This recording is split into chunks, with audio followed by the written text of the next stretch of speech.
Hello বন্ধুরা, কিভাবে আপনারা পেটিএমের ব্যালেন্স চেক করবেন?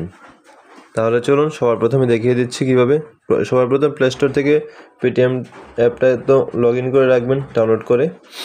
তারপর পেটিএম অ্যাপটা ওপেন করবেন। ওপেন করার পর এখানে দেখুন, ওপেন করার পর এখানে দেখতে পারবেন যে একটা অপশন আছে ব্যালেন্স অ্যান্ড হিস্টোরি বলে একটা অপশন আছে। এই অপশনটার মধ্যে কিন্তু ক্লিক করবেন। এই অপশনটার মধ্যে ক্লিক করার পর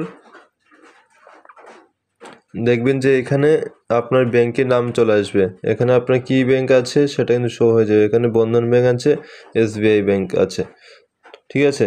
আমার কাছে দুটি ব্যাংক আছে, তো দুটি ব্যাংকের মধ্যে যে কোনো একটি ব্যাংকের ব্যালেন্স চেক করব।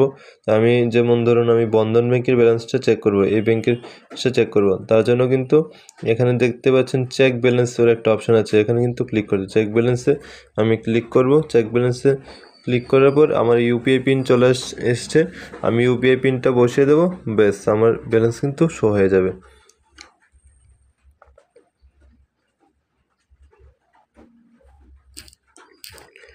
দেখতে পাচ্ছেন আমার একটা ব্যালেন্স শো হয়ে গেছে।